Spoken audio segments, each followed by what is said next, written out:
Good afternoon, respective invitees. We will now commence the fourth technical session on Defence and Strategic Studies for the 16th International Research Conference under the theme Migration and Human Security.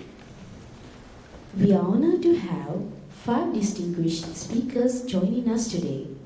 They will be sharing their profound insights and innovative ideas related to the conference theme. This promises to be an engaging and intellectually stimulating session guaranteed to captivate our audience. Now, I would like to call upon Lieutenant Commander Roshan Ranabahu to introduce the chairperson for the session, Mr. S. Satheesmohan.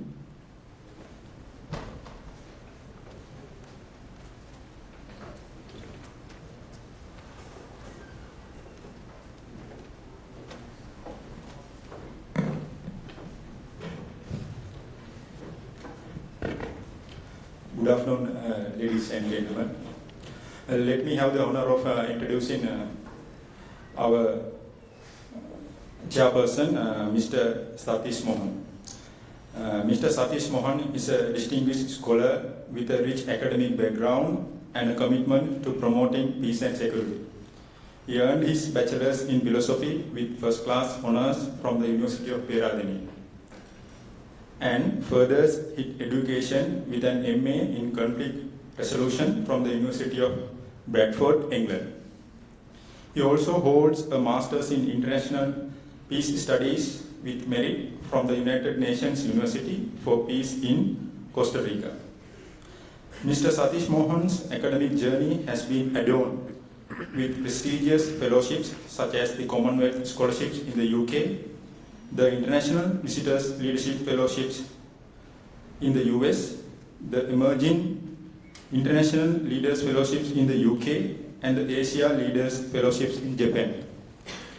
Having demonstrated his expertise through various roles, he interned at the United Nations Office for Disarmament Affairs in Nepal and served as a research associate for the United Nations in Sri Lanka. With a passion for teaching, he was also a lecturer at the Department of Philosophy and Psychology at the University of Patabendige. His research and teaching interest encompasses a range of critical topics, including peace and conflict studies, international politics and security studies, United Nations and peace operations, human security in South Asia, and gender in post-conflict Sri Lanka. Mr. Satheesmohan's contribution extends to an array of published research papers, shedding light on subjects like regional security, dynamics, peace-building initiatives, and the complex relationship between conflict and human security. He has also received specialized training through certificates in fields such as comprehensive security cooperation, dialogue and mediation, economic security, and gender and conflict resolutions, further enhancing his profile as a dedicated advocate for peace and understanding. Without further ado, I would cordially invite Mr. Satheesmohan to take up the seat and start the proceedings. Thank you.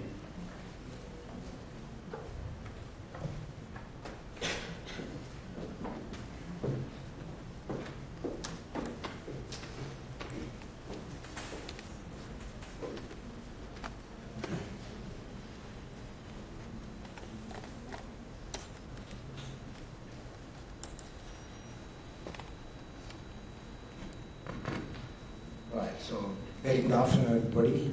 I'm Dean from FDSS and HOD Dr. Sanath and my fellow senior military officers and academia. Thank you very much for providing me this wonderful opportunity to share the session. So I'm deeply privileged and humbled to be associated with our day scholars and the cadets and the KU environment.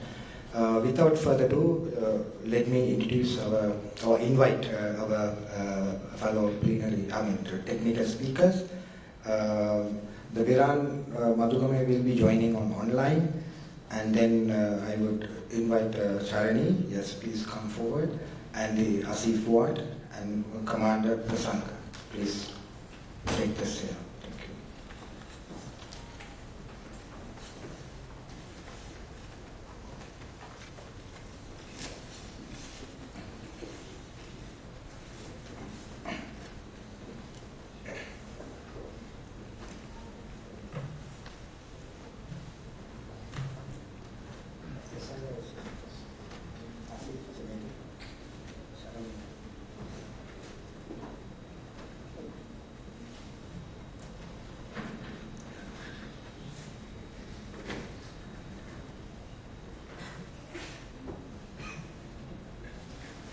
Right, so once again, thank you very much.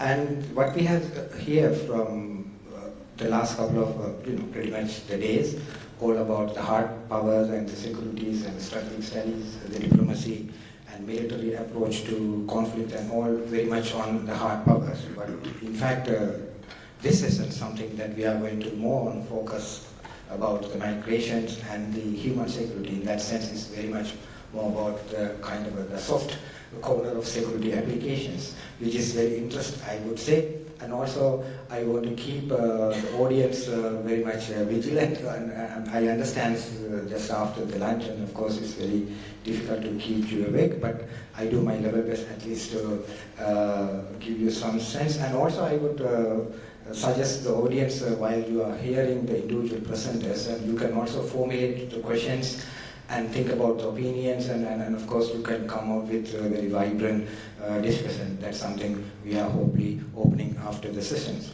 So when it comes to the ideas or the concept of migration and human security, is something very interesting. As I said, it's touching upon the soft corner of the security alignment.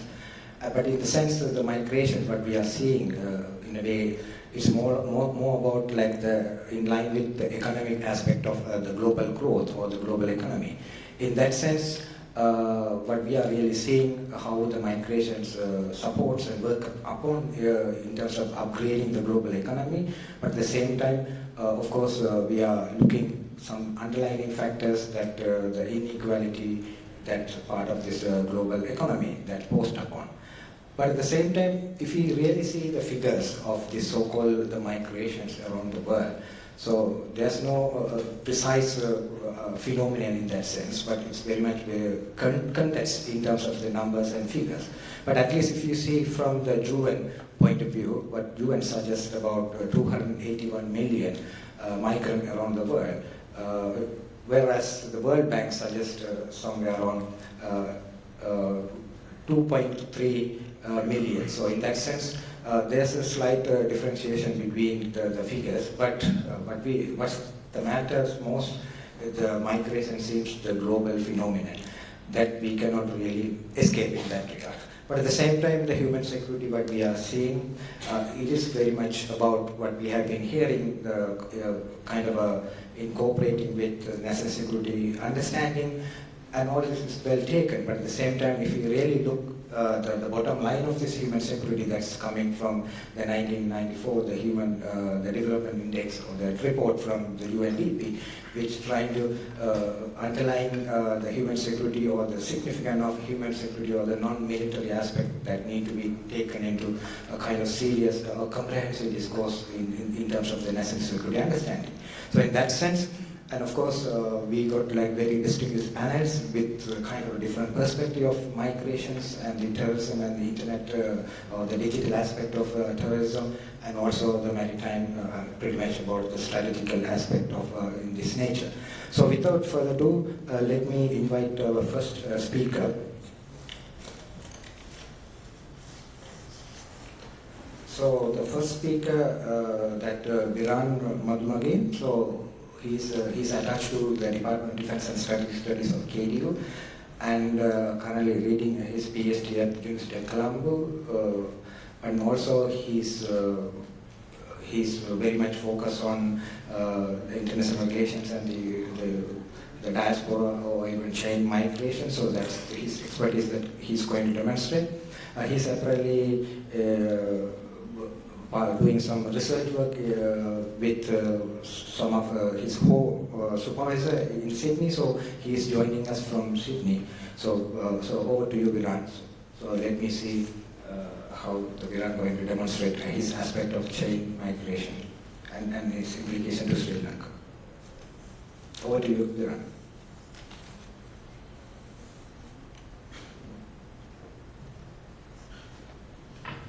So, good morning everyone. I hope I am audible for each and every person in this audience as well as for the online participants. I am Maddumage, an instructor from KDU, FDSS. Also, right now I am in the Lankan University, Sydney, doing my PhD research on irregular migration from Sri Lanka to Australia. So today my topic or the paper topic title is Chain Migration Implications Sri Lanka Developing Sri Lankan Diaspora. So, first of all, let's go towards the definition of chain migration.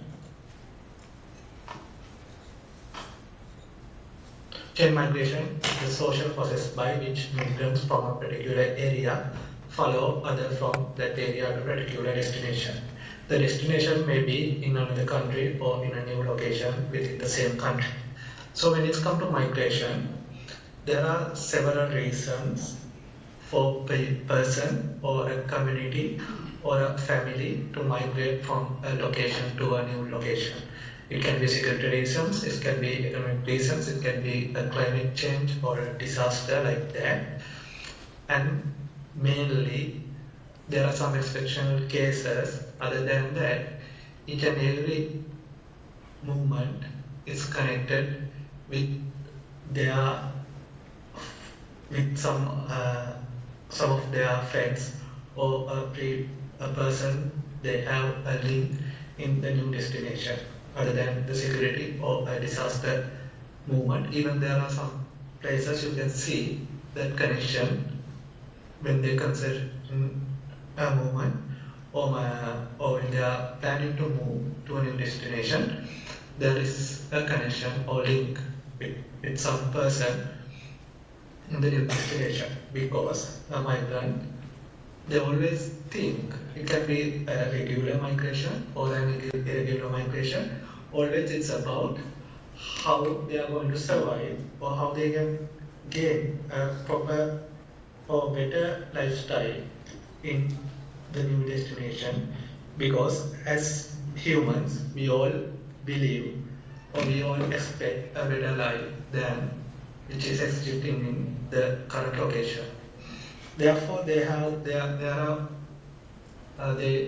make it in different aspects. They evaluate the new destination in different ways, but chain migration always pop up when it's come to migration, because it's the best and most secure way for a migrant to migrate, because there is a person who's adapted to the new destination which they are looking for.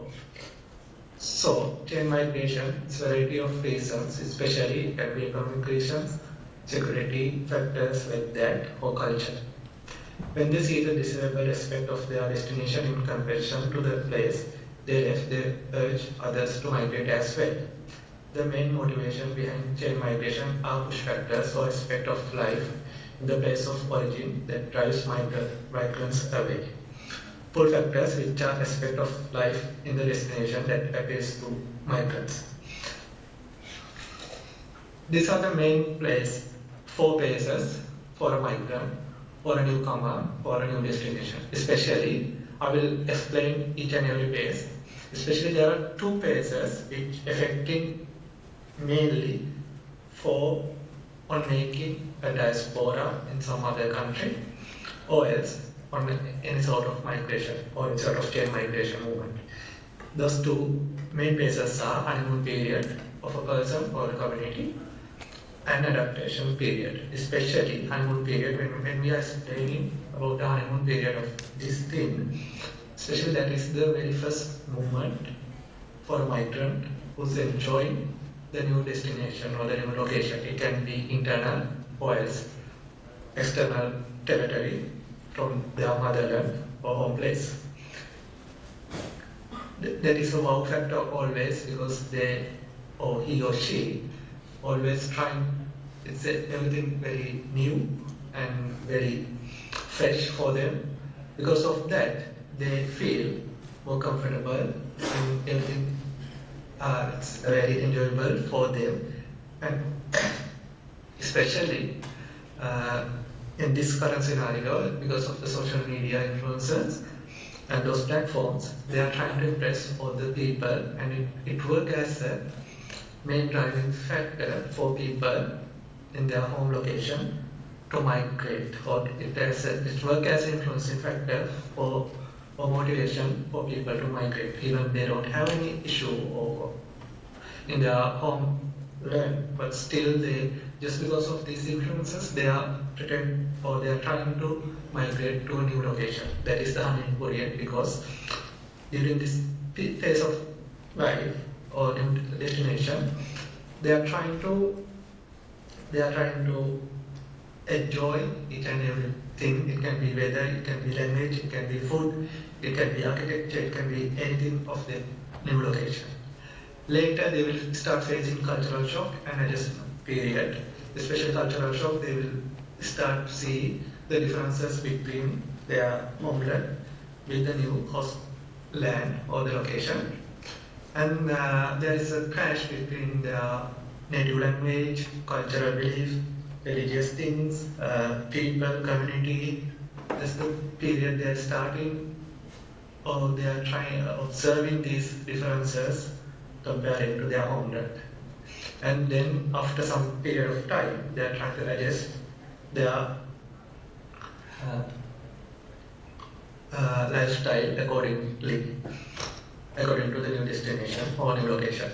And afterwards, after some time of period, they have adapted to the new culture, new location, and almost they are into their some sort of new lifestyle which adapted to new location in the new destination. So when we are considering this chart, especially honeymoon period is the most influencing phase for people who's in home country or home location, and the adaptation period is the most influencing or helping stage a person to migrate, or that's the phase a person, a migrant, can help or trying to bring their friends or their relatives to the new location, because they are already adapted to the new culture. They know all the legal aspects, they know all the trends, they know all the loopholes of and it can be loopholes in migration law or other tactics to bring their people into new location. And also diaspora. I will connect these two things about migration with the diaspora.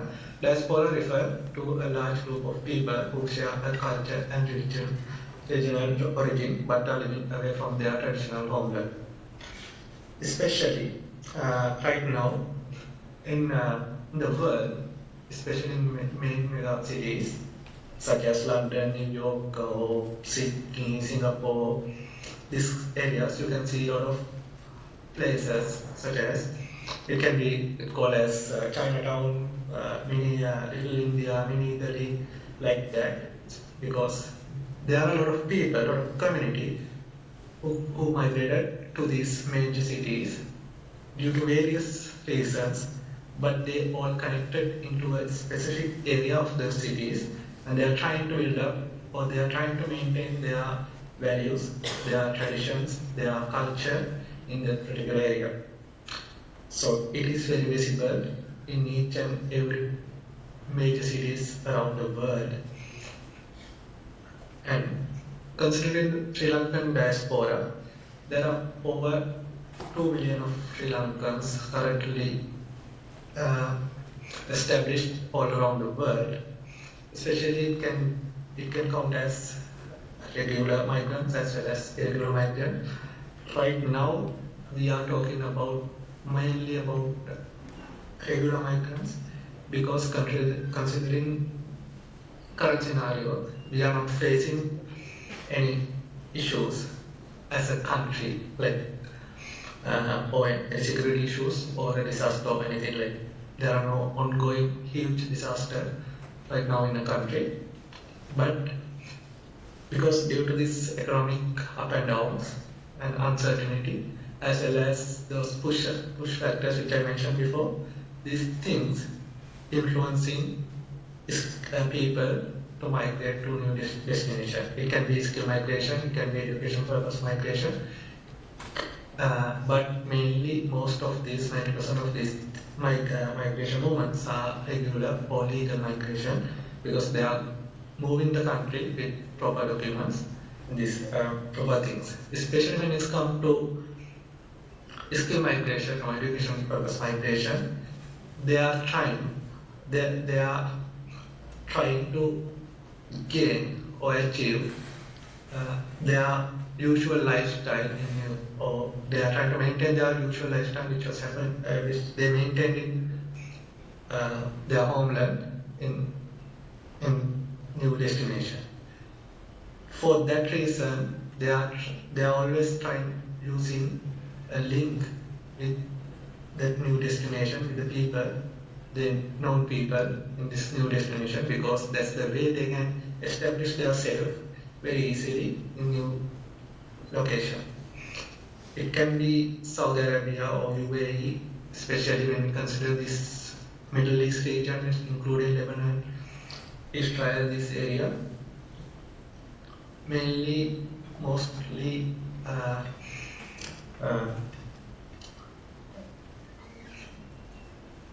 house workers, that kind of community can be can find out in this area. But other than that, when you are considering Canada, Australia, UK or USA, mainly top level migrants or skilled persons or youth community trying to migrate these countries.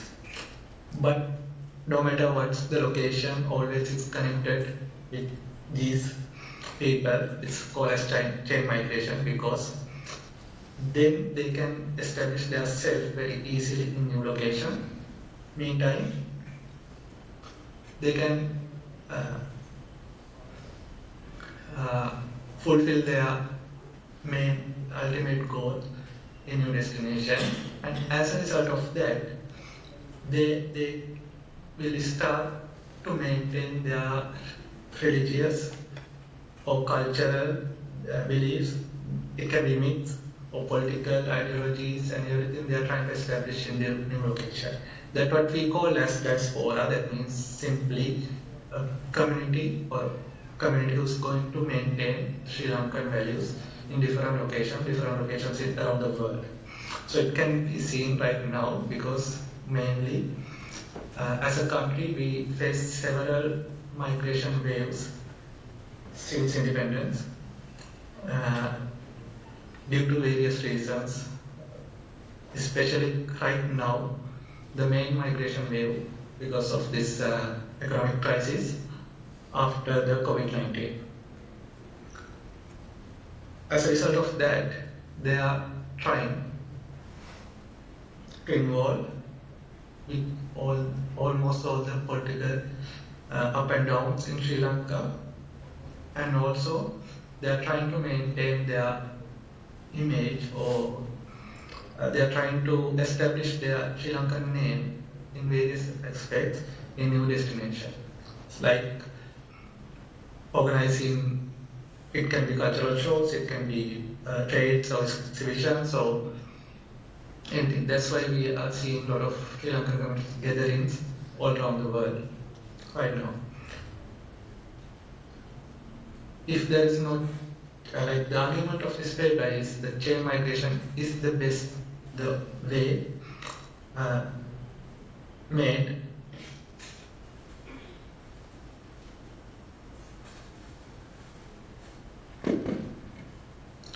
sorry for the connection issue. So the main argument of this paper is how to analyze how change migration affect on making diaspora. And as a country right now, we are facing huge issue with this migration, especially with skill migration. And if you consider this India, our neighboring country, right now, I hope you all know that audience knows this. Almost all the main powerful country leaders have their roots or connection with India.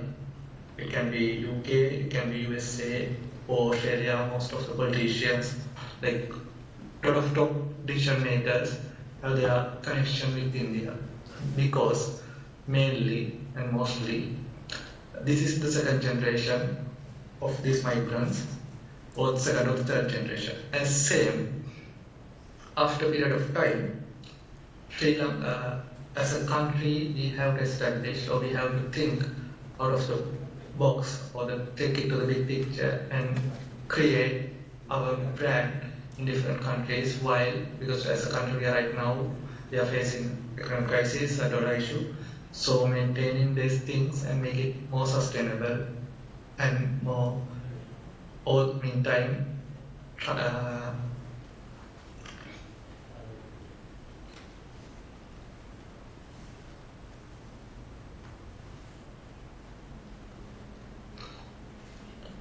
meantime, state should try to take the advantages of this new trend, like by establishing Sri Lankan brand, Sri Lankan name in all around the world, because it will affect positively on tourism, trades, education, various fields. So even though this is a recording, I hope to join online during the conference time. And if you have any questions, feel free to ask it. Thanks for your attention, as well as I'm really sorry for if you face any issue with technical issues with my recording. Thank you very much. Yeah, thank you very much, Viran. So it seems like the recorded one, so we had no control out of this in terms of managing time. But at least I do believe that during the Q&A, some of you could be concerned, the time concern, and also I highly request my fellow panelists as well in terms of the time concern. At least one person should be like 10 minutes, limited to 10 minutes, right?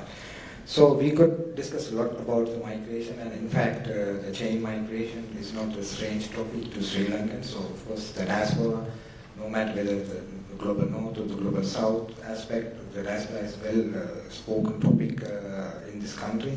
And in fact, I just want to give you a brief concern about what we really think about the migration. So when we really think about migrations, the migration force is always like kind of win-win solution. So what does that mean? So according to the IMF, the 3% of the global GDP is somehow filled with the remittance that's fundamentally generated by the migrants. So in that sense,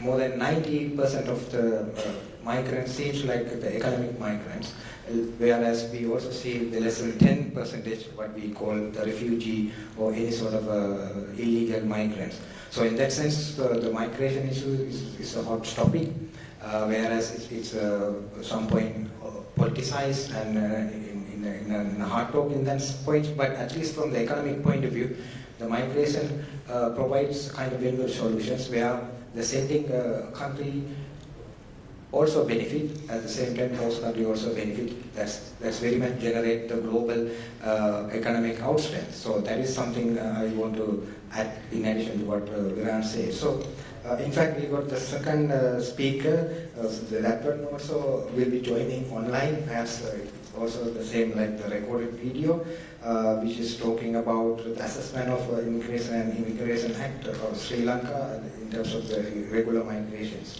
So let me introduce briefly about the author, Mrs. Jamosa. She's an undergraduate from the Faculty of Law at KDU, and her passions in terms of dealing with international laws and human rights law, and more or less the IR. So she is very much fascinated about IR, so it's a good opportunity. She could express what actually she is really meaning. Over to you.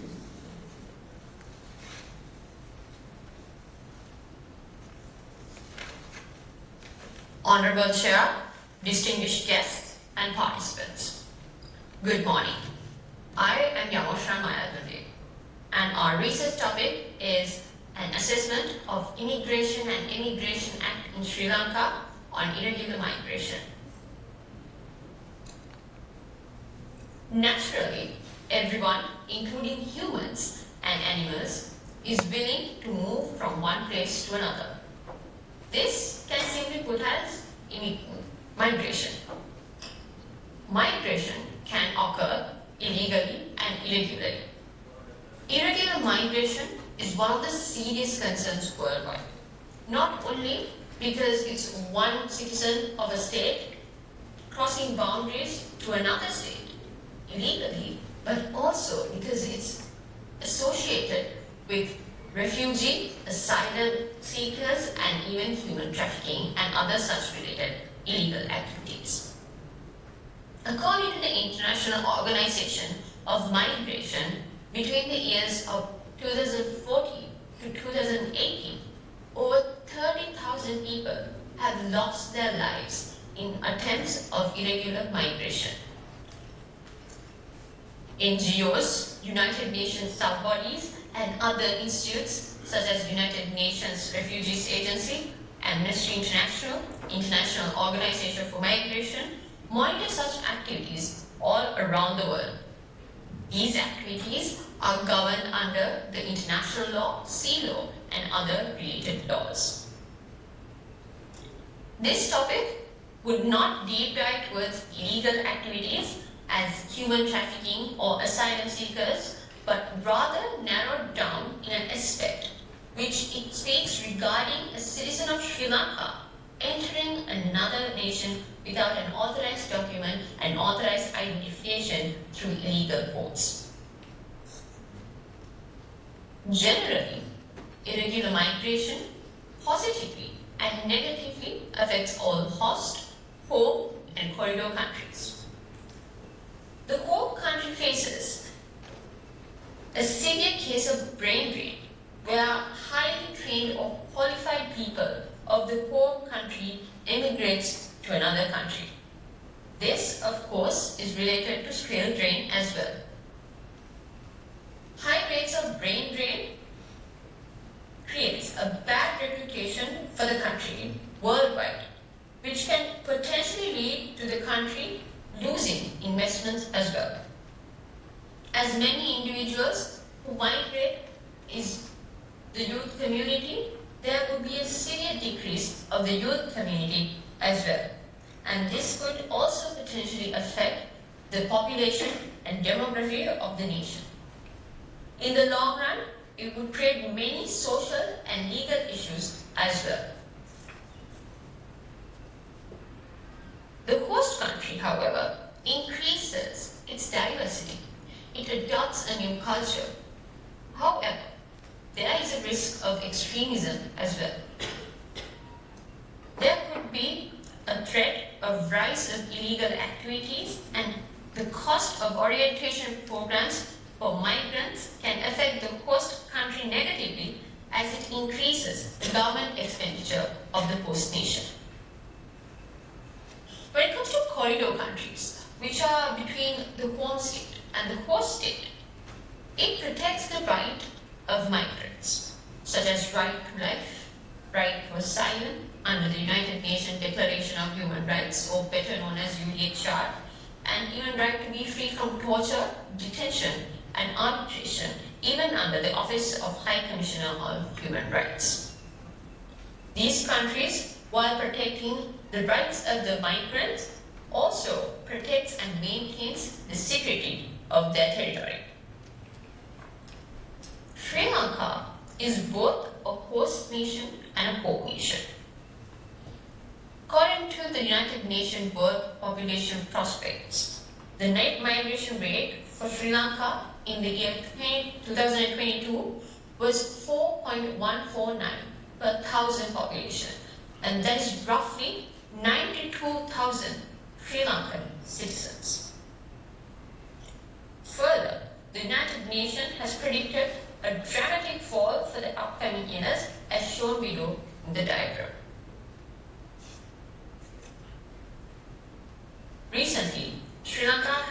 recorded high number of cases of migration both legally and irregularly. Illegal migration, or better known as irregular migration, cannot be calculated to an exact rate. However, from a report given by the Navy to the newspaper, the Daily Morning, between the dates of 1st of January 2022 to 31st of December 2022, over 1,532 individuals have been detained in 59 occasions by the Sri Lankan Navy in attempts to irregularly migrate. They further explain that 552 out of the bunch was youth within the age of 20 to 29 and planned to escape to countries such as Australia, Canada, and India, respectively.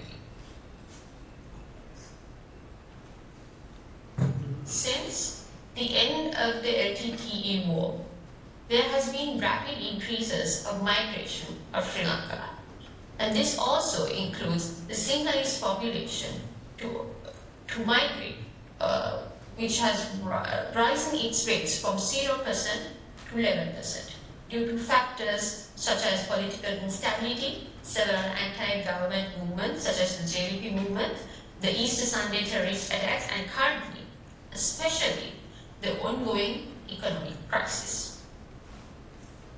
Due to the economic crisis, other than the lack of resources for daily needs and wants of citizens, such as fuel, medicine, and even milk powder, rapid inflation, high cost of living, less return on investment, increase of debt, financial insecurity, and even the exceed of the income gap between citizens, which resulted due to lack of job opportunities and the bankruptcy of businesses, became a huge burden on an average citizen.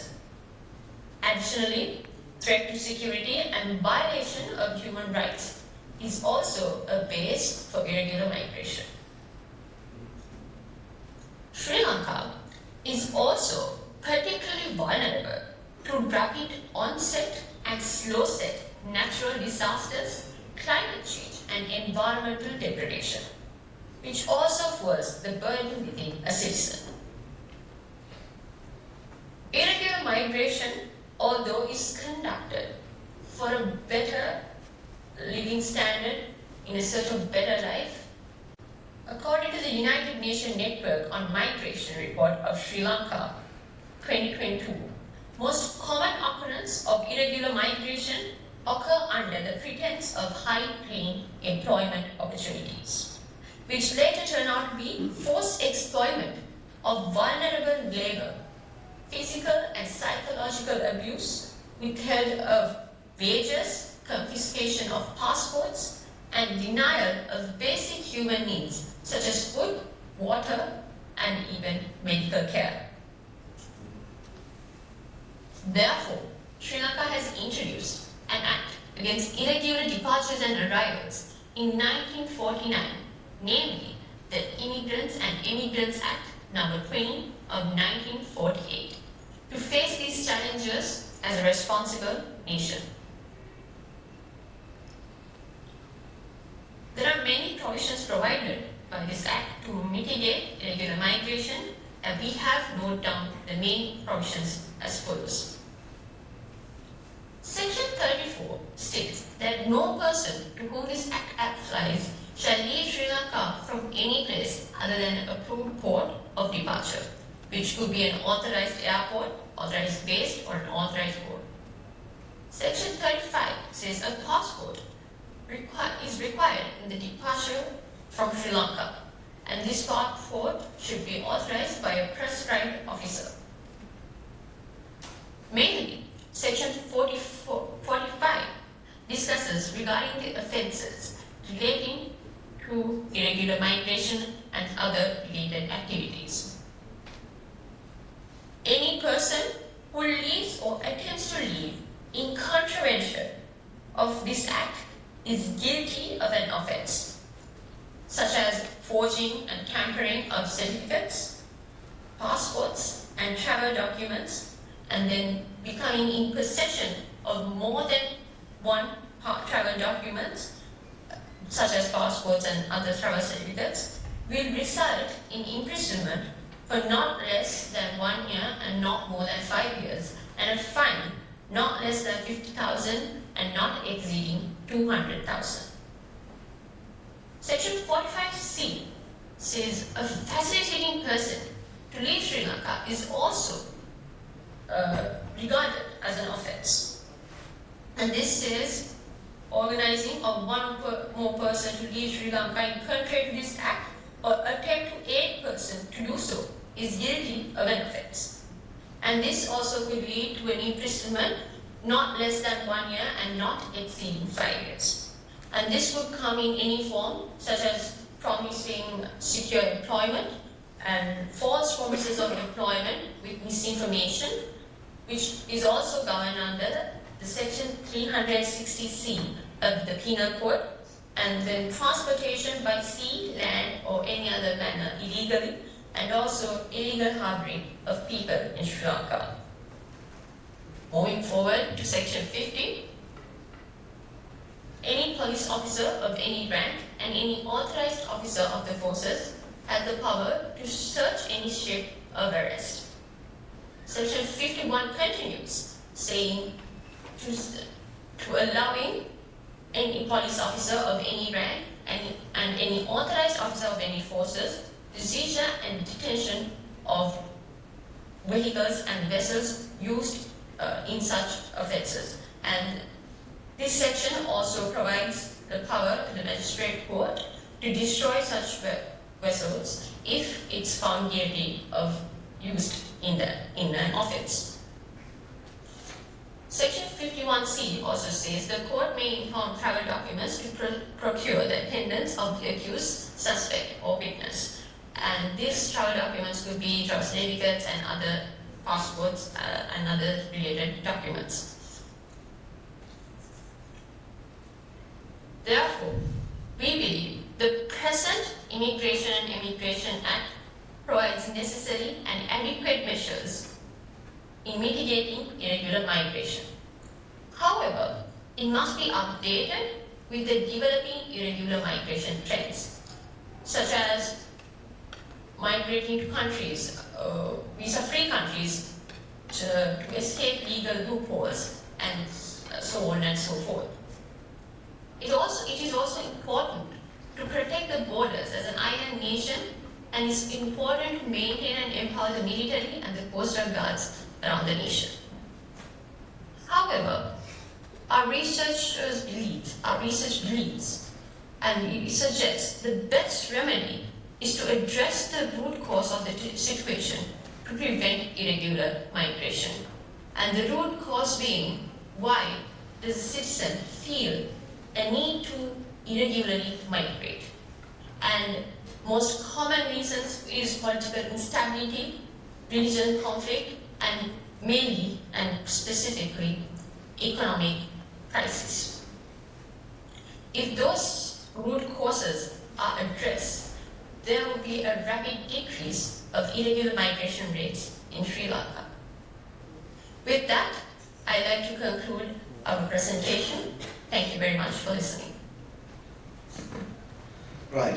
So thank you, Yamosa. So it's quite interesting in a way what we are actually discussing or even seeing this, what country is undergoing with this present day reality of especially the migrations. But indeed that your assessment something how the 1948 Immigration Act is still valid, and what are the surrounding factors that need to be concerned in terms of update to accommodate the present day reality, and of course even the regular manner, but there are some loopholes that are still taking place. But at the same time, irregular migration seems quite a phenomenon, and of course it seems like it's very much under control, even though it has happened in the marine domain, but it seems pretty cooperative and collaborative in terms of the controlling the migrations. That's something we call the irregular migration. But the first two presenters, of course, highlighted the significant factors of this, the chain migration, so in terms of this diaspora migration or even the regular migrations. So in a way, it seems good that something Sending countries also gets benefit, and also hosting country also get benefits. And apparently, as I said, it is 3% of the global GDP in terms of its revenues that are coming from the migrations. So how we regulate it and how we cooperate it, that's the fundamental questions. But of course, the irregular migration seems still problematic and paranoid, but there's the good way that you have elaborated in a way how things need to be updated in terms of the present reality. Right, so we move on to the new topics, what actually the Shalini is going to talk about, countering the threat, the dimensions, and preventing extremism in the digital age. So let me introduce this Shalini. So she is the Assistant Research Fellow at Institute of National Security Studies, or INSS. And in fact, she is also the current PhD Fellow at KDU, focusing on law and international security. Despite her academic distinctions, she is also the master's student at the University of Colombo in focusing on conflict and peace studies, and also a diploma at BCS focusing on transitional justice, which is very much ongoing topic in the country. In addition to that, she is a kind of alumni of NISA, where she is focusing on YPS, women, peace, security aspects, and also the terrorism aspects. So without further ado, I straightaway to Shalini. Go ahead with your presentation.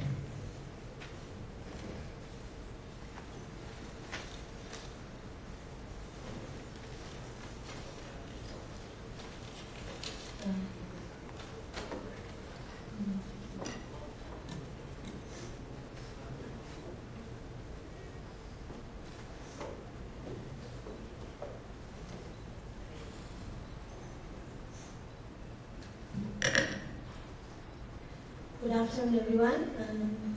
So my presentation today will be on changing threat dimensions, preventing extremism in the digital age. My table of contents are as flashed on the screen. I'm not going to read it for you. And my research problem is how has the digital age influenced the rise of extremism in Sri Lanka, and what are the methods that can be utilized or employed in the space to counteract and prevent extremism, particularly in the context of national security. These will be my research questions that you will find the answers during my analysis section. Moving on. Now, when we use the word extremism, the term extremism, it's a complex psychological phenomenon. The rationale behind using the word complex psychological phenomenon is extremism is always biased. There's a cognitive bias in it. It's always, most of the time it's very partial. If you are very hostile to another person, you are withdrawing the mindset of another person. So this is a global phenomenon that gradually led to tangible actions. So the word violent extremism gained recognition following the 9/11 attacks. Extremism was there, but the word violent extremism came into scope like that. So however, finding a clear understanding or establishing what is extremism is very difficult because there are varied interpretations for it.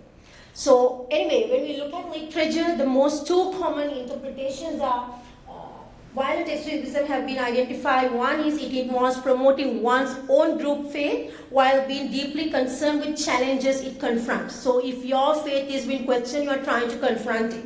The other one is encompasses the rejection of diversity and the concept of inclusive society. So, and now, the trauma is that digital age comes into place, which is very understandable. The digital space is enriched by extremism. Now you have to counter terrorism or extremism in the digital space. So the digital age, I'm not going to tell what is digital age. All of us are very much digitalized since now it's computers, the internet, the smartphones and whatsoever. So extremism is very much fertile in the ground of digitalization. Online platforms play a crucial role, and dissemination of information, misinformation, hate speech, even recruitment, propaganda, false narrative, radicalized contents, everything happens in the digital space now. So in order to counter that, you cannot counter extremism just like it's a war. I mean, it's not the militaristic aspect that you have to look into. Now you need innovative strategies to counter it. I have put one literature review piece, piece only for the structure-wise. So according to the two authors, Evans and William, they speak about virtual echo chambers. It's just like, it's the homogeneous environment that you're only focusing on the content. So there's no moderation, you're only coming across the content that is very much biased towards you. So I agree with those two authors and I'm dwelling on it. I have utilized a qualitative approach. I have used the word primary sources because I read some laws, but it's basically based on secondary data sources, and I have utilized some case studies as well to find out the reason why extremism happens. Okay, now why extremism and how it impacts national security. As I told you earlier also, the term extremism has various interpretations. People define it the way they want. So it is colored by societal norms, cultural values, religious beliefs, gender perspectives. So due to those different connotations or interpretations, it's very much challenging to counter it because it's always biased. So, but to counter it, we have to look into the existing definitions. One is by the Danish government's description. It encompasses different types of extremism as right-wing extremism, left-wing extremism, and Islamist extremism. Birch goes on to define it as an in-group success for survival. So to succeed, you have to be hostile to out-group another. So it can be violence, it can be attacks. And FPI defines violent extremism as condoning, justifying, supporting violent acts to achieve various goals. And extremism, or including violent extremism, is inherently challenging to national security and the stability of the nation because it disrupts the social order, erodes rule of law, erodes justice, it hinders freedom of expression, it also radicalizes individuals, facilitates recruitment of individuals, and also it disseminates contents, as you can see in the society, and results in polarization likewise. Also, violent extremists advocate separatism, which threatens the territorial integrity. In addition, transnational nature of extremism is very complex because it funds and it results in strain in diplomatic relationship between countries. Also remember, extremism is a violation of human rights as well as fundamental rights of individuals. Moving on, how has extremism become a platform for, how digital age has become a platform for extremism? As you all know, we are living in an information age or a computer age, which is characterized by pervasive use of internet, and it has become an integral component. This era emerged in 1970s with the widespread adoption of the personal computers and communications, significantly impacting social, political, business domain.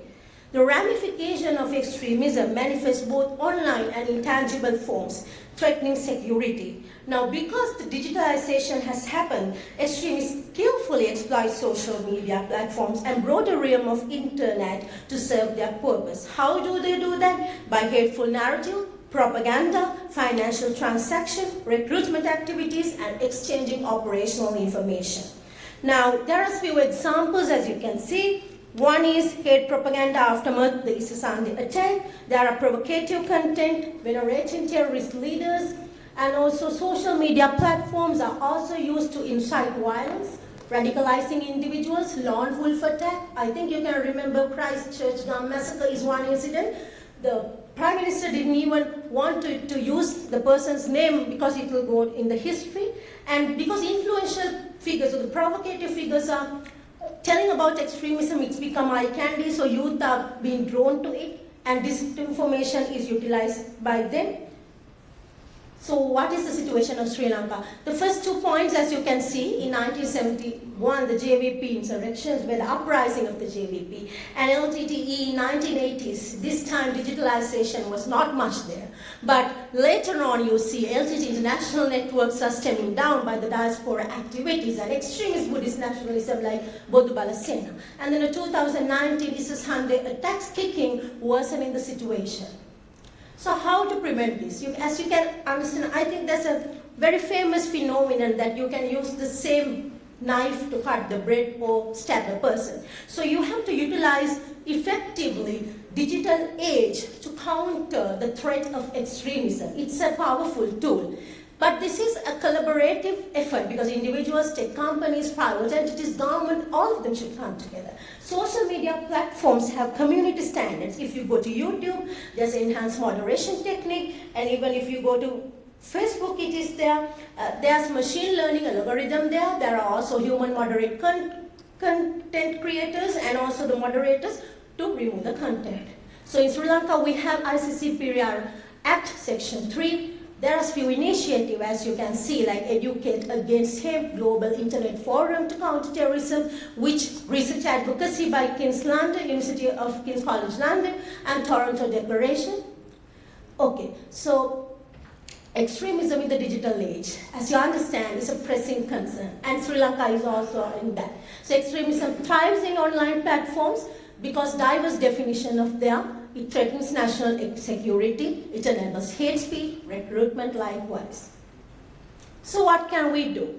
One thing is to cultivate digital literacy, because promoting digital literacy among individuals is important. When you are digitally literate, when you look at the content, you will think whether this is right or wrong. You will look at the content and go to the page before liking, you will see what have that person liked before, commented before. Is this really worthy to comment on? And the other thing is collaborating with technology companies. Sri Lanka CERT is doing this. There's also fact-check organization. You have to utilize advanced technology. And I think the next point, establishing a robust reporting mechanism is pivotal. Even the general public having the capacity to report it will be extremely beneficial because the grassroots level people, the people who use phones every day, people who access content will notice it. Also engaging civil society, religious institutions, peace-promoting initiatives. For example, in Easter Sunday you saw the Muslim local religious leaders were the first to alarm it. And also enhancing international cooperation and best practices. Intelligence, expertise, preventive measures are some examples. Those are my references. Thank you very much, and I'm eternally grateful to Institute of National Security Studies and KDU for giving me this wonderful opportunity. Thank you. Yes, wonderful. Shalini, that you have brought very interesting topics in terms of what we have been seeing in the digital space in terms of identifying the extremism. Of course, it's very much subjective, but how we look into that. But at the end, it's a matter of national security. So by looking at the national security, unlike what we have been looking traditionally, it's quite a contest in terms of what we have been seeing in the radical formation in one side and the deep fake and fake news that has been almost everywhere.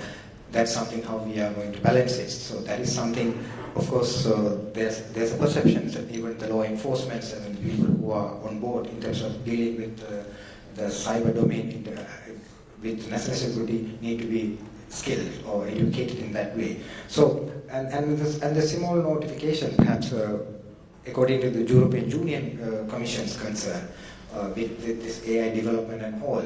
So in 15 years' time, not really to extend, in 15 years' time, so what we are going to see in the Facebook or even the social media content, and especially in the YouTube and all, the 70% of the content not to be real. So it can be generated by AI. So there's no problem whether the content is real or not, but people are going to be anywhere, anytime. Or in that sense, we are going to have a very interesting 4 years in the time come. So that is something, my observation.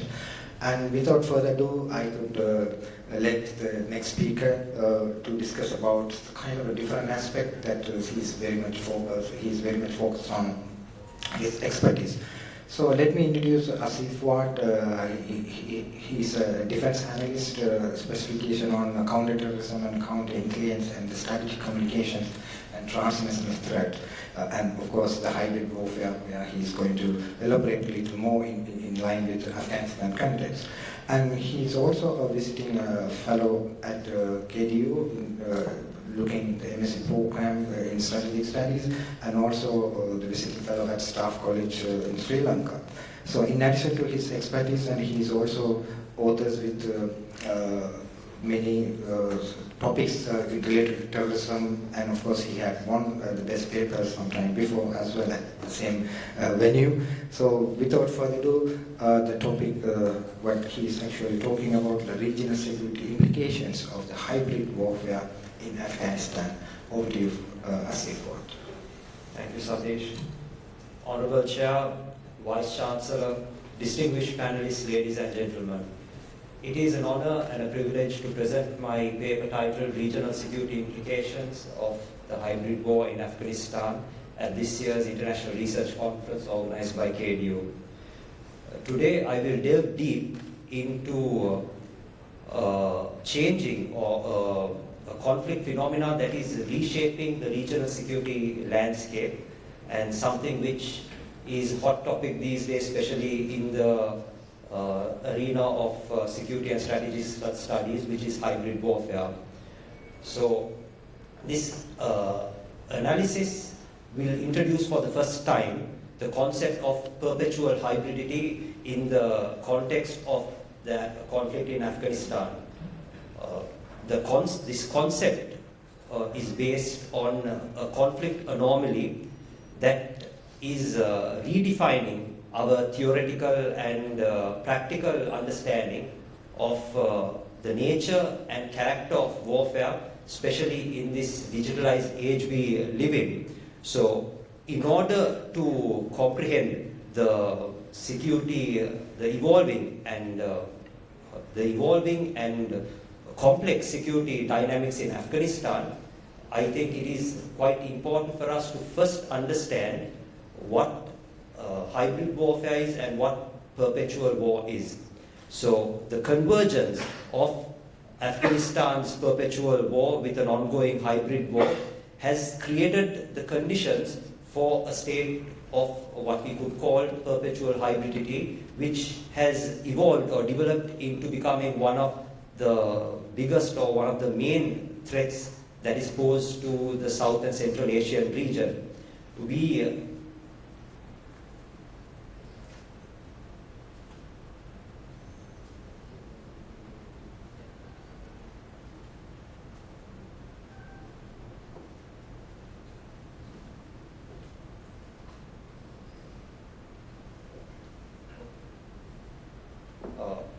We live in an age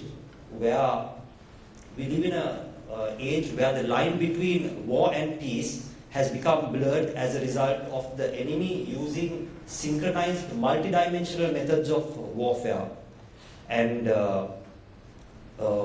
in a hybrid war, what we need to keep in mind is that the battle space can be extended to include the non-kinetic realms or the non-kinetic operational domains, as well as it can include the weaponizing of non-military tools such as political fault lines, economic issues, humanitarian issues, diplomacy, then the psychological, informational, cyber domains, and even it would have certain influence on ethnic or religious divisions. So when we look at how hybrid warfare works and what it entails, it's essentially, basically, it consists of proxy wars, terrorism, then covert operations, lawfare, cyber warfare, information, political warfare, even economic coercions and incentives, which are all combined with either conventional, unconventional, regular, irregular, or asymmetric strategies.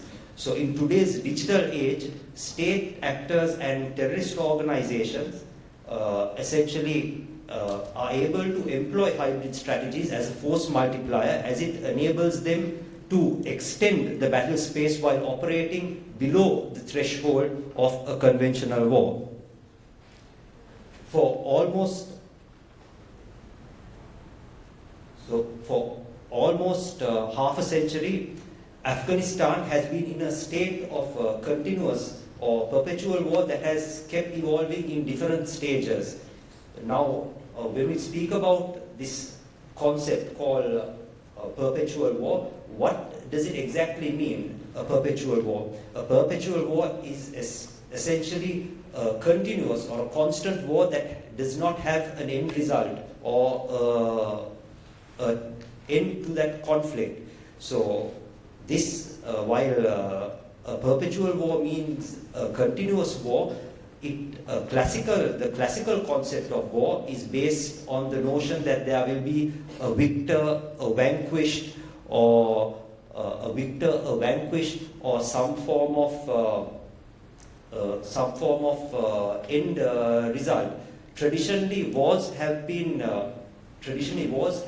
consisted of an identifiable center of gravity, an identifiable objectives, or even specific battle spaces, specific opponents, and most importantly, a clear outcome. So this is our traditional understanding of what exactly a perpetual war is. So the absence of a clear endpoint in Afghanistan conflict and the multiple conflicts that are concurrently happening in Afghanistan have all contributed to the perpetuation of this conflict. So if you take a look at some of the key points that are perpetuating Afghanistan's conflict: political instability, fractionalization within the Taliban regime right now, and multiple internal conflicts, a prolonged humanitarian crisis, the growing threat of transnational terrorism stemming from groups such as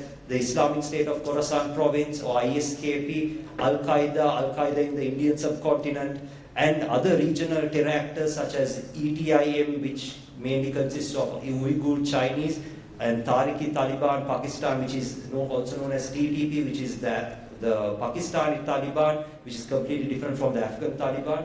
And most importantly, geopolitical competition and regional conflicts, which I believe is one of the main factors that is contributing towards the perpetuation or prolonging Afghanistan's war. Many of these factors that are driving Afghanistan's war have all converged within a single theater of conflict. This has essentially created the ideal conditions for hybrid threats that pose significant implications to regional security.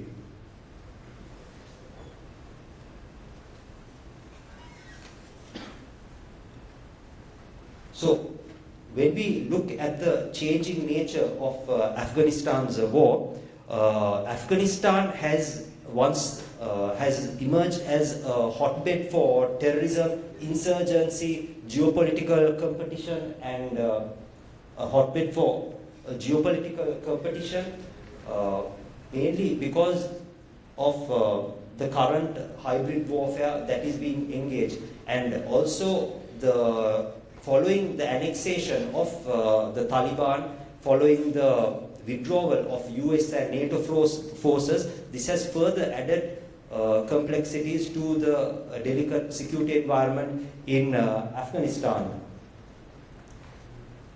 Following the Taliban's resurgence in 2021, Afghanistan is facing two notable insurgencies. One is the Republican insurgency led by the National Resistance Front, which mainly comprise of anti-Taliban groups or members of the former regime, and also groups that are primarily of non-Pashtun communities or that are of the minority communities in Afghanistan. And the second insurgency is conducted by the Islamic State of Khorasan province, or ISKP, which is essentially the Afghan affiliate of ISIS. So, apart from these insurgencies, there is further complications in the situation in Afghanistan, especially because the Taliban regime is grappling now with defectors, urban, these tribal and sectarian militant groups, as well as cross-border clashes with other regional neighboring states and their proxy forces. So all these factors have now converged within a single theater of conflict that is creating further complications in Afghanistan, and this has essentially created the ideal conditions for hybrid threats to emerge and have certain implications, especially to regional security.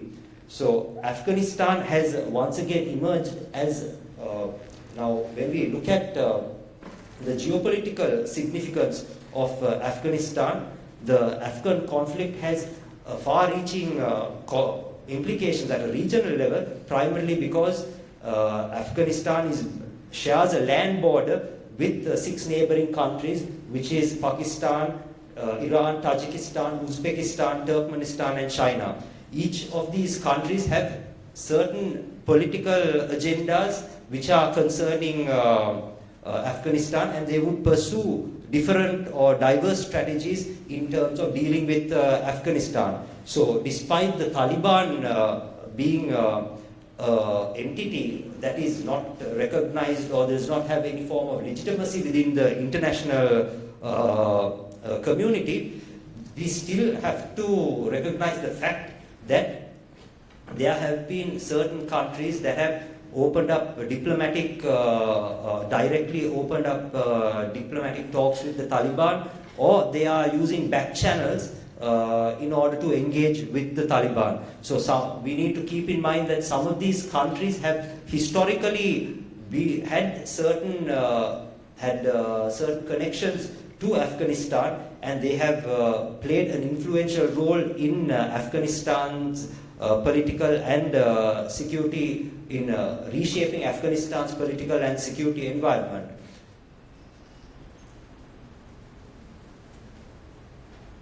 Now, when we look at the geopolitical implications of Afghanistan, the perpetual hybrid environment has led to state actors to conduct covert multidimensional operations in order to instill their influence in this country. So, one of the classic examples we can see is Pakistan's premier intelligence agency, which is the Inter-Services Intelligence, using the non-kinetic domains to exploit vulnerabilities in the Afghanistan theater, and this has also enabled ISI to install or to assist a Taliban regime to come into power that is closely aligned with Pakistan. On the other hand, India has certain geopolitical ambitions which are essentially to counter in terms of Afghanistan, and that is basically revolving around countering China's influence in the region and also Pakistan's influence in Afghanistan. Both these priorities, both these objectives are part of India's strategic or broader strategic priority in order to gain some form of influence within this particular region, and primarily to counter the Chinese influence in the region. Then when we look at China's interest is primarily based on engaging with the Taliban, is based on 3 main objectives, which is primarily combating the ETIM or the Uyghur insurgency, investing in mineral resources and other economic activities, and also, most importantly, extending its Belt Road initiative. So, the common regional threat that is posed by transnational terrorism, such as Al-Qaeda in the Indian subcontinent, Al-Qaeda, or even the ISIS affiliate group, Islamic State of Khorasan province, since they have a significant, they pose a significant threat to the region, the US has adopted what they call a over-the-horizon strategy, and we can see that how they've been conducting their over-the-horizon strategy by conducting precision airstrikes, and this is exemplified by last year's airstrike that killed Ayman al-Zawahiri, who was the Al-Qaeda leader in Kabul. And it is not only these specific countries, but there will be other countries that will be embroiled in this in the complex situation in Afghanistan, and the volatility that is created due to some of these transnational terrorist groups, because that will create a path that will require an international response or some form of international intervention, as we've seen in the past.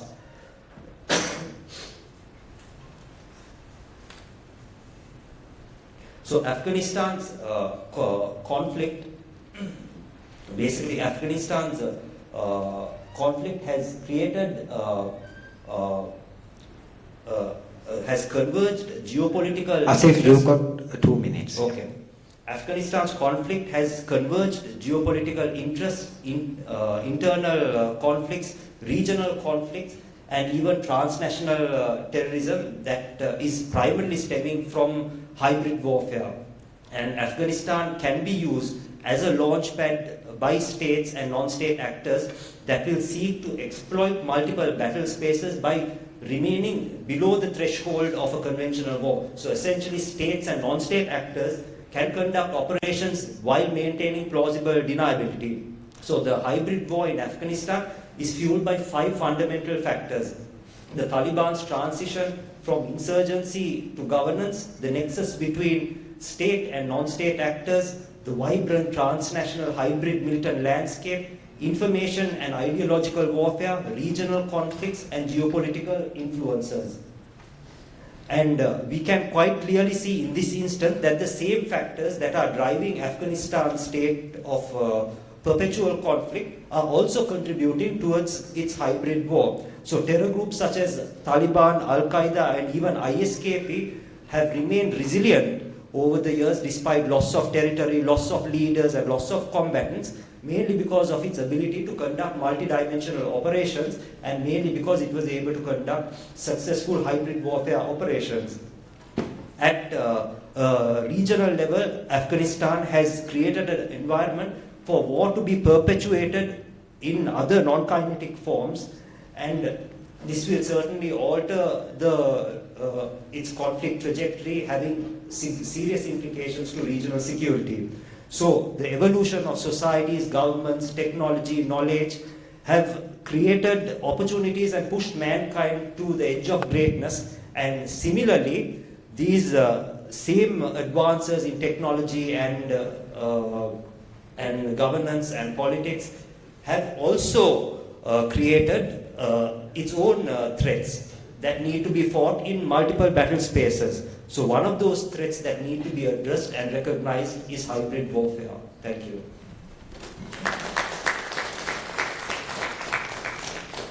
Wonderful. Ms. Fuard.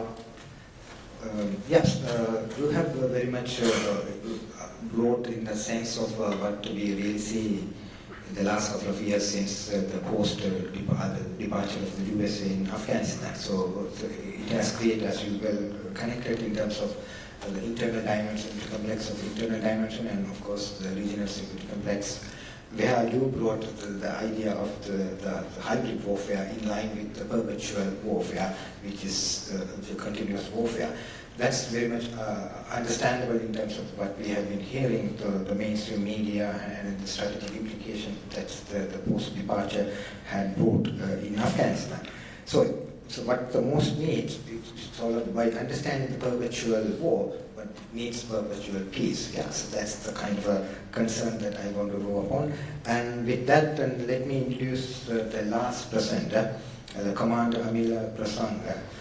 He is currently serving as a military research officer at the National Institute of National Security Studies, INSS, under the Ministry of Defense. He is having a BSc in Management, Technical Science, Defense, focusing on defense from KDU, an MBA from Sri Jayawardenepura University, and MSc Defense and Strategic Studies from KDU, MSc in Peace and Conflict Studies from the University of Colombo. So a lot of credit goes to Commander Amila Prasanga in terms of his expertise.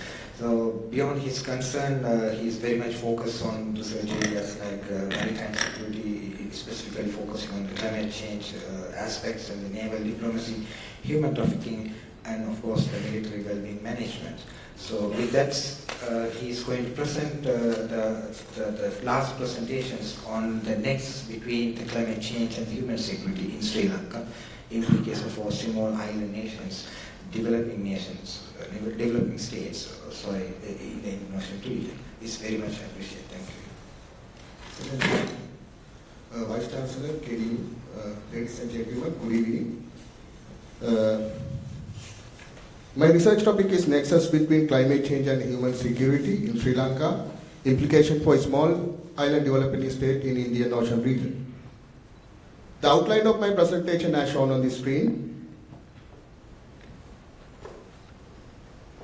So in the recent IPCC report, Intergovernmental Panel for Climate Change, it has recognized that climate change poses significant risk to human security, particularly small island developing state in Indian Ocean region. So it also recognized that the socio-economic and geographical characteristics that recognize the influence, the way that climate change impact on human security. Let me give you the brief definitions of the climate change. It is long-term alteration of Earth average weather patterns and the resulting shifting temperature, precipitations, and the wind pattern and other climate system. And also the definition for human security, that mainly that we need to understand that human security is right to the people living freedom and dignity. And also, it also focuses on particularly vulnerability of people are entitled to freedom of being without fear and freedom to have what they want. For the small island developing state is concerned, they share common vulnerabilities due to their small in size, limited land areas, and economic constraint. So my research gap, there have been several research conducted on this area, particularly in regional, global, and local levels, but there's a notable gap in research in unique perspective on small island developing state and human security and climate change. Thereby, the research problem in hand to evaluate the relationship between climate change and human security in Sri Lanka in broader perspective of Indian Ocean region.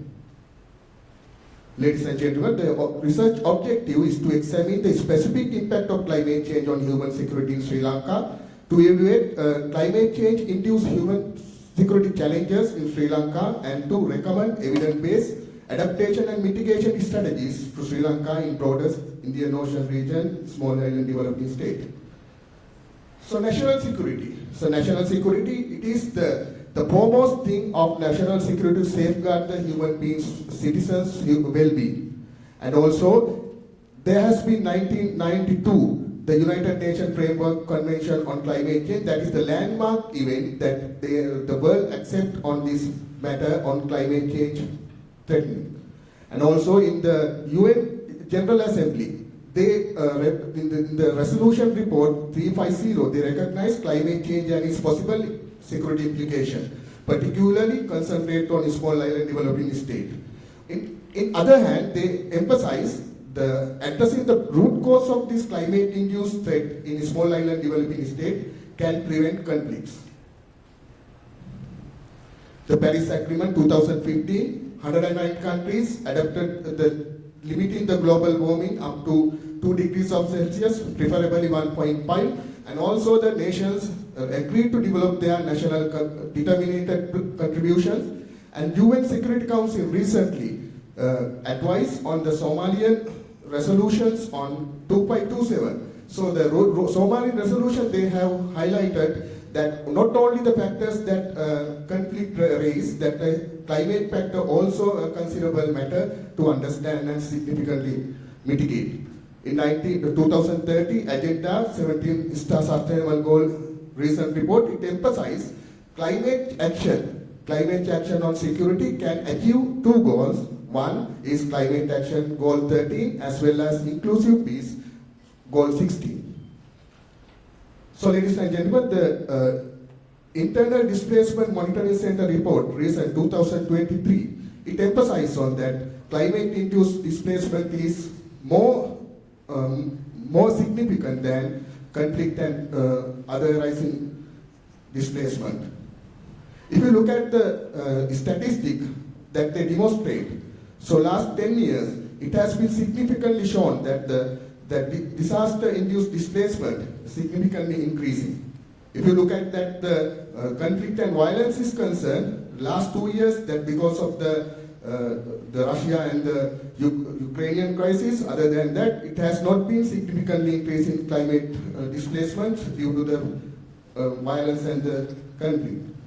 So if you look at the South Asian context, it is very significant that the natural disaster displacement is more vulnerable than the peace and that conflict issues disaster displacement.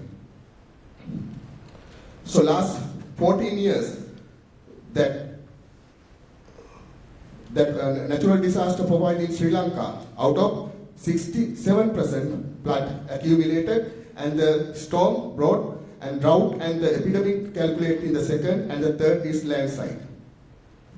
So my research methodology is mainly qualitative in approach, and participatory approach is focused on, and I did a focus group discussion with the communities in the field, as well as some semi-structured interview with the community leaders, members, and the experts. And the data was analyzed using the conflict-free visualization tool. There that the root depicted, that the causes are depicted by the roots, and the core problems are depicted from the trunk, and the resulting effects depicted by the branch and the leaves of the tree. To enhance the validity, triangulation approach was utilized, and the ethical clearance were considered during the research. So impact of climate change on human security, I analyzed this in 7 segments. First is the health security. In Sri Lanka is concerned, 11.7% population with limited access to improved water quality that leading to have the water-related disease in future and now as well. Economical security is concerned that it is emphasized that posing severe economic challenges in rural area due to climate-induced threats. And political security, climate change-induced political security can triggered by this conflict arena because of the environmental factors. And food security is concerned, 17% of the population experience moderate or severe food security insecurity in Sri Lanka. Environment security is concerned, last 30 years that we have lost 29% of our forest coverage due to deforestation. Personal security, so it has been emphasized that climate-induced disaster can that impact on the displacement. The displacement can arise with the potential increasement of risk of domestic violence and the conflict. And the community security, it is that because of this displacement and the scarcity, that it can be intensified intercommunal conflicts. The first case study which I emphasize on the coastal vulnerability in Jaffna Peninsula, where I understood that the root causes are sea level rise. It has been mentioned that the last few decades, the sea level rise has been increasing from 1.4 millimeter to 3.5 millimeter per year. And also land degradation, inadequate infrastructure development, and irregular weather patterns in the area. So the core problems arise is resource depletions, coastal flooding, coastal erosion, agricultural losses, and saltwater intrusion. So the effects can be highlighted as health risk, food insecurity, social disruptions, economic vulnerability, and community displacement. Case study 2, landslide risk in Badulla. So there, what I have understand that the urbanization, deforestation, and the weak regulatory frameworks and irregular rainfalls that emphasize on, and particularly limited awareness of the community, that is very significantly understand, because they do not know what are the precautionary or mitigatory method that they have to adapt during landslide occurrence. At the same time, core problem is resource depletion, community exposure, and the infrastructure vulnerability. The effects on that health issues as well as infrastructure losses, social disruptions, economic vulnerability, displacements, and the loss of life.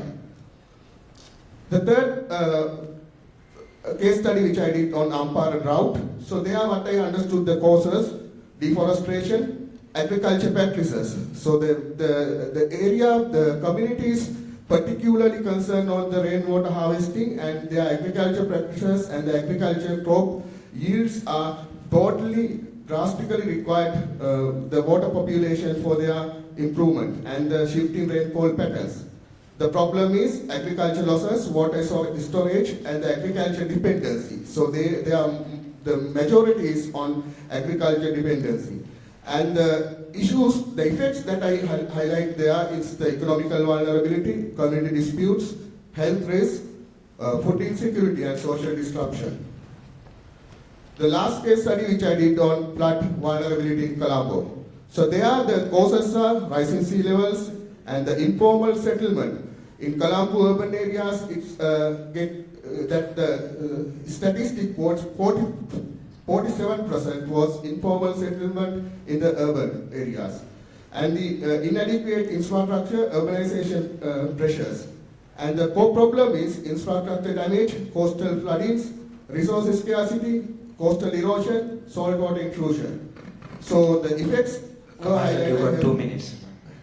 Health risks and infrastructure losses, social disruptions, economic vulnerability, community displacement. With that, I would like to emphasize recommendation for Sri Lanka. So we need to enhance climate change adaptation strategies.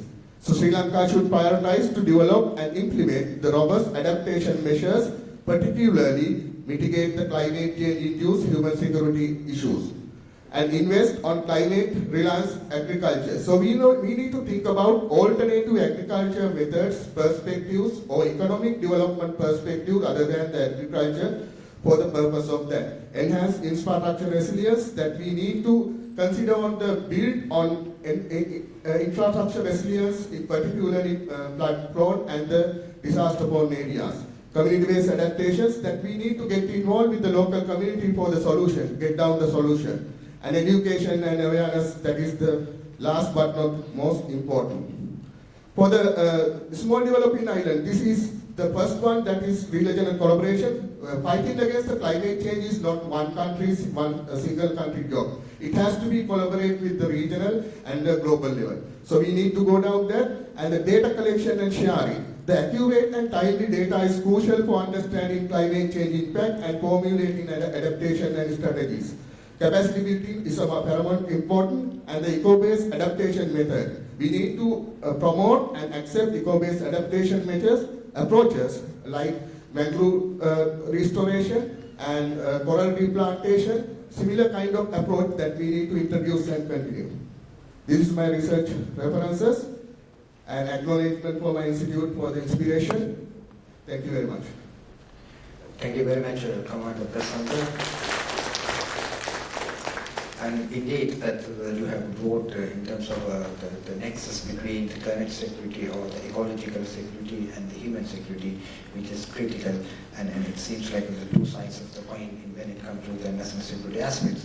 So, unlike what we have been talking about the military domain security applications, but more or less even the national or regional and the large the global security architecture is very much focused on the climate securities and the ecological security, how that impact on human security. And in fact, even the European Union and the UK and most of the national defense policies or the security applications is very much taken into the taking especially the climate security and human security into account. So that is something ongoing security debates, which you have very eloquently brought up. And also the local mechanisms and how we could build our own and unique way in terms of making the situation better. And of course, countries like Sri Lanka and island nations, how we could be resilient and this security arrangement along with these situations. That's very much taken. So thank you for 3 presenters, and we got 2 online presenters that you have done a wonderful job in terms of your elaborations, what your expertise in. And in fact, that even though it's mainstreaming the migration and human security, but we have worked with very range of the topics from migration to the digital aspect of terrorism or the extremism, and of course the hybrid warfare and the perpetual warfare, and the situation that we have seen in Afghanistan since the the departure of the Americans. And of course, we see the very present the security architecture. That's something we really focus on, the climate security and human security that's host hand in hand. So in that sense, I'm sure that you got so much questions and the opinion perhaps. So this is the right time you could come out with the questions. So the floor is open for questions.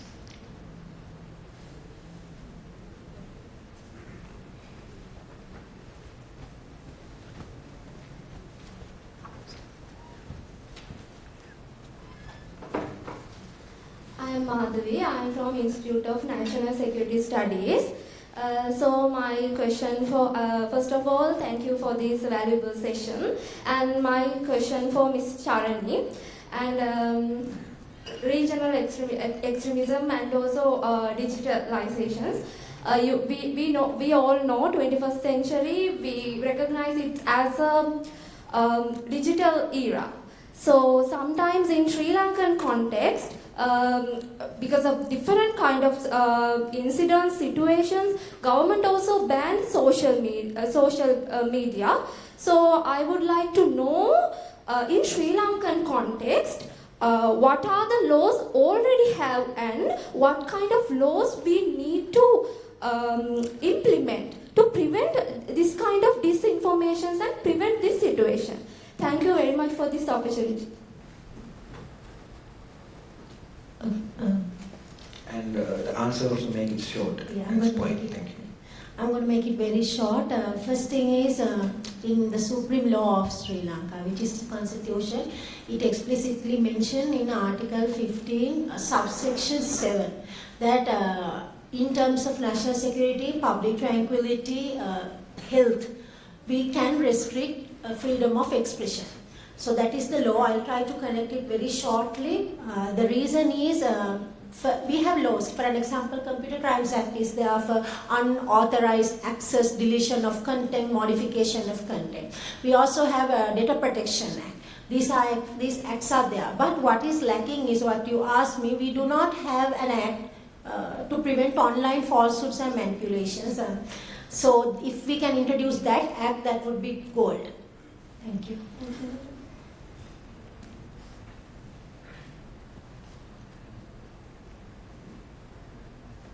My question goes to Mr. Asif Fuard. Well-crafted presentation, Asif, as usual. But I just want to know, since you talked about the hybrid warfare in Afghanistan, how do you locate the role played by Russia and Moscow in terms of its utility of... So could you please express where are you from? And I'm from KDU itself, from the Faculty of Law. Okay. I just want to know how you assess the role played by the Russians in using hybrid warfare in Afghanistan, because it's a fact beyond doubt that Russia maintains a military base in the immediate neighbor of Afghanistan, which is in Tajikistan. And also Kremlin, just before Taliban took over the power in 2001, made a statement saying that the Kremlin is willing to provide support for Taliban asymmetrically. So I just want to know how these dimensions would come into the picture in terms of Afghanistan. And also, Russia has an obsession with Afghanistan since 19th century in terms of the geopolitical importance.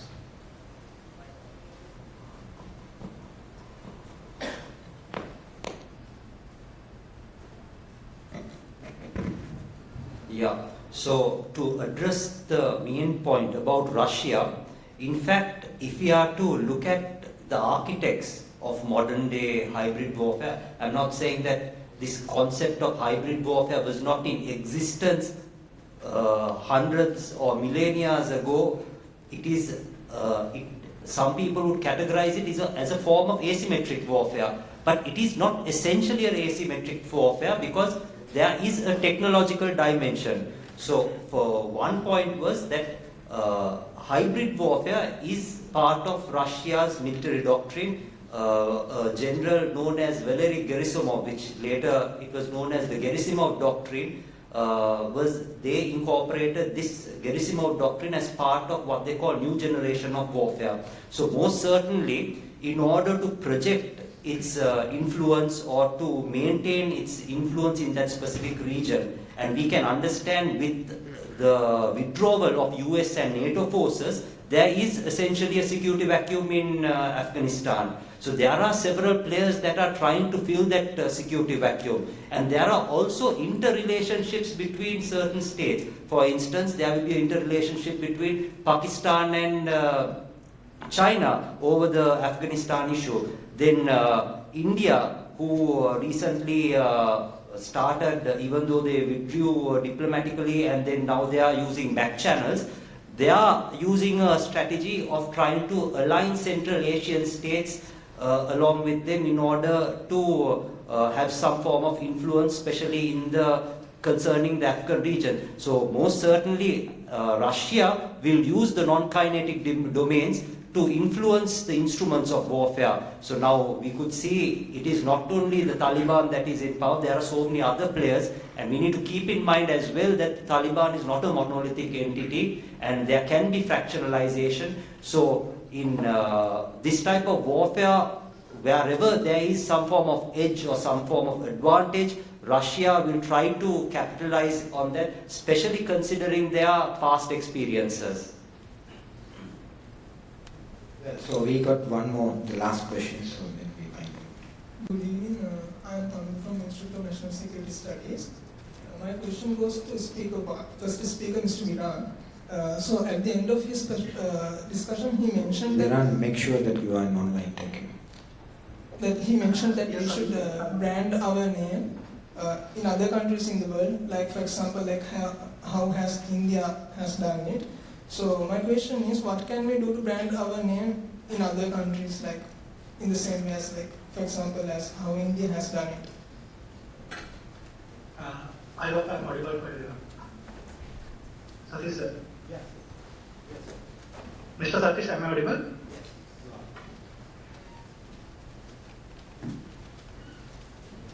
Mr. Satish, am I audible? Yes, you are audible. Okay. So actually, during my presentation, I mean about it's regarding about irregular migration branding, because you know there are a lot of incidents happening around the world from Sri Lankan irregular migration, not only from Australia, also for Western countries such as it can be Canada, it can be Italy, also Malaysia and some other countries in Asian region. So as a country, we have to maintain our intergovernment, interstate relationships to avoid these things and border control, and like that, then we have to make a proper channel for migrants to sustain there rather than going through a irregular way or trying to escape the borders in some other illegal ways. So that's what I mean on my presentation. Yes, thank you very much, Viviran. So I think the responding to your questions and the answers, and in fact the presenters maintained their discipline to make it short and very comprehensive and straight to the point. So with that, I would thank each of you that you presented online and offline, and that you brought your individual perspective to color the discourse. And in fact, the realization of this non-military security applications indeed is very soft corner, but also need a very comprehensive approach. That's very much understood in this panel. Thank you for that. So with that, we end the session. Thank you very much.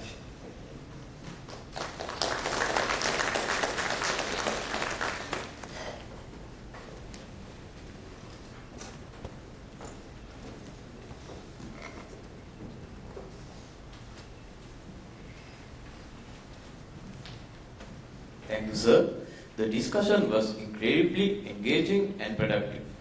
I'm confident that as we exit this auditorium, we will carry with us a plethora of thought-provoking ideas. I would once again like to thank the Chairperson, Mr. Satheesmohan, for gracing the 16th International Research Conference with his presence among his busy schedule. Now I would like to invite the Chairperson for the 4th technical session for Defence and Strategic Studies, Mr. Satheesmohan, to give away the certificates to the presenters.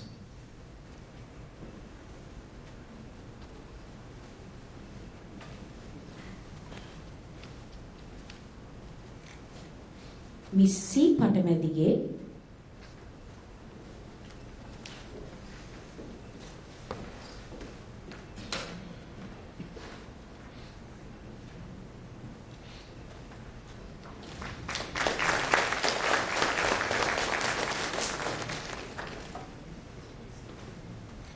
Mr. A. Fuard,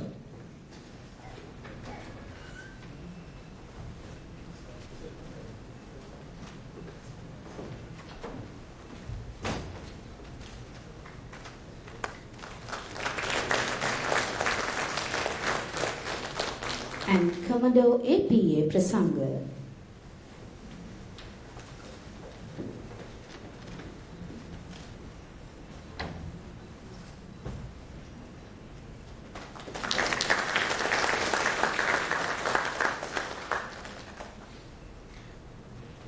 we would also like to thank the speakers who join us online, Mr. V. Maddumage and Ms. YM Mayadune, for sharing their thoughts on the theme.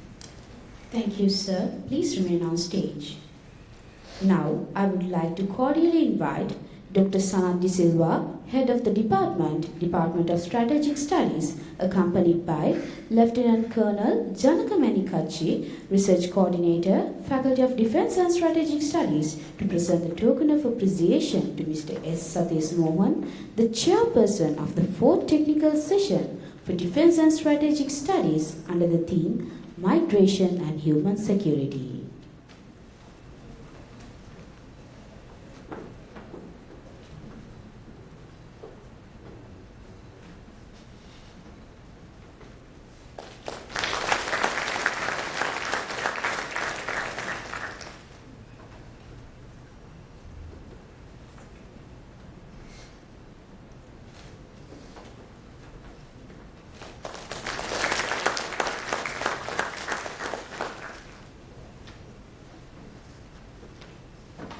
Thank you, sir. Ladies and gentlemen, with that, we conclude the 4th technical session of Defense and Strategic Studies for the 16th International Research Conference. The awarding ceremony for the 16th International Research Conference will begin shortly. Therefore, we kindly request you to be seated. Thank you.